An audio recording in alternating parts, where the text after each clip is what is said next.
the second video of stuff I've been thinking about recently. Because as we all know, there's not really been that much newsy stuff unless you want to talk about Pokemon Go. And let's face it, that's been done to death. The main thing that's been getting me recently is I keep seeing mad sales. Like, for instance, today there was a sale popped up on my Twitter for getting 70% off Mad Max. There was just recently a sale at Game in their stores to get Doom half price. We're talking 25 quid for Doom. Game's what, month? Maybe a little over a month old? Wow. And I often wonder, are we our own worst enemies? You know?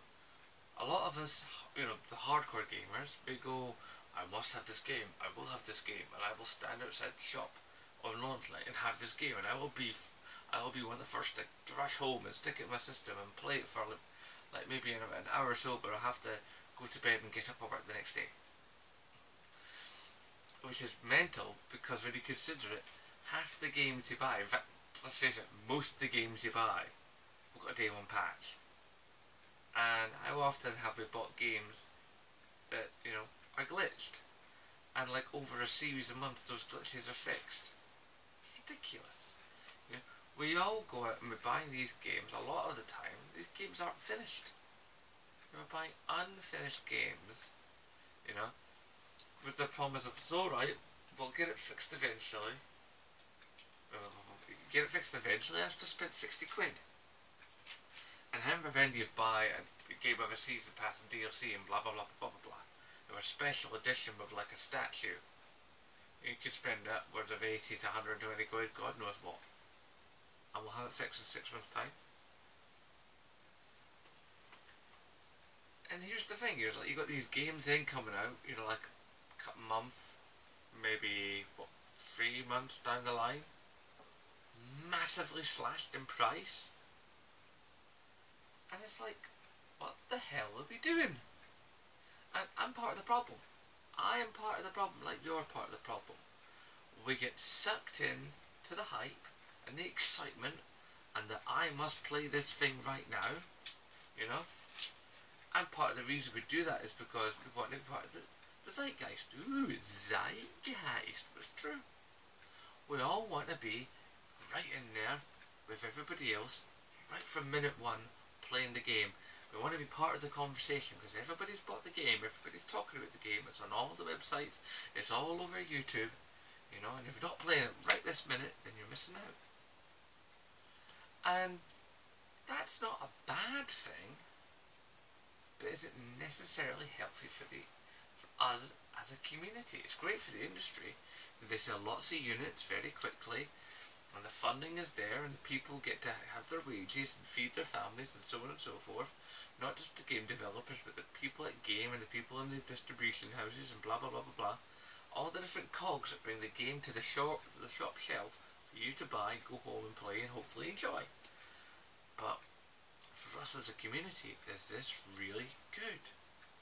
I mean, we're buying these games, we're spending hard-earned cash. Sometimes the game might not be good. Sometimes the game might be broken.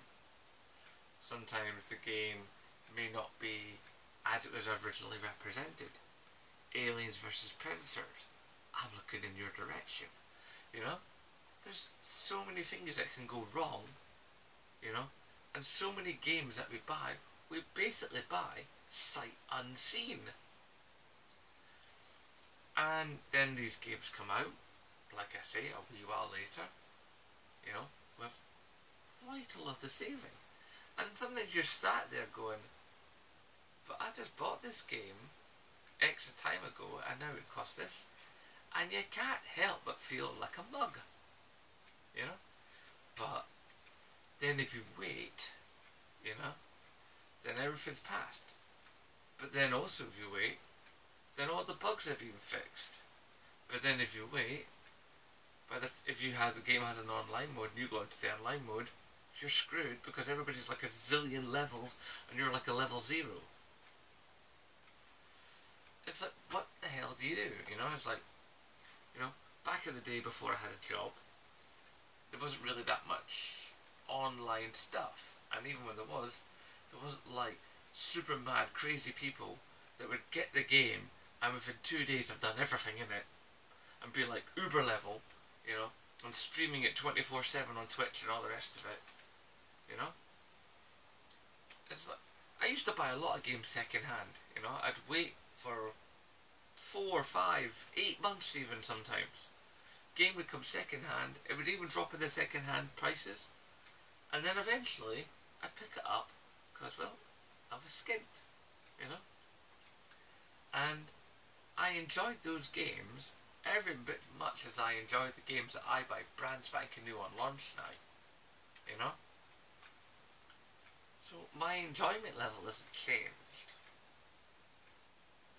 but my experience is changed. But I do have to wonder if the experience we have as gamers for these brand new titles and get them out right at the very moment is worth 60 quid. You know? I mean, okay, yeah, if I hadn't bought my Fallout 4 on launch night, I wouldn't have my Pip-Boy. And then again, I don't need a Pip-Boy. It's lovely to own it, and I am never selling it because I love my Pip-Boy. It's awesome. Mentally, it sits up there gathering dust, but it looks kick-ass. You know? And I've got other things. I mean, I still have my special edition PS3 copy of Grand Theft Auto 5 because it comes in that lovely tin, and inside that tin is my lithographic map. And my lithographic map, and you can go back through my videos and see it for yourself, is coated. All over the back of it is signatures from staff at Rockstar North when they used to have their offices at the top of Leaf Walk. You know? The office isn't there anymore, but I have that map covered in those signatures. And I couldn't sell that. That thing's too cool. But I only got that because I got it on launch night, and because I used to know some people at Rockstar, because they used to have their coffee from the coffee shop I used to work in. But, you know, it's like sometimes, are these things worth 60 quid? You know? For these few things here and there. They have the game like that. I mean, would I have bought Watch Dogs at 60 quid, knowing now what I know now if I knew it then? I mean, don't get me wrong, I liked Watch Dogs. I played it. It was a good fun game. Aiden's a knob, but the game itself is actually quite good. So, you know, hindsight being 2020, it's an interesting quandary, you know, like, are games worth what we think they're worth? Is the experience worth what we think it's worth? Or where the two collide? Anyway, I'd love to get your thoughts on this, guys. You know, typey down below. Hit me up on Twitter, hit me up on PSN, come to the PSN community, the Zenbroke channels and stuff.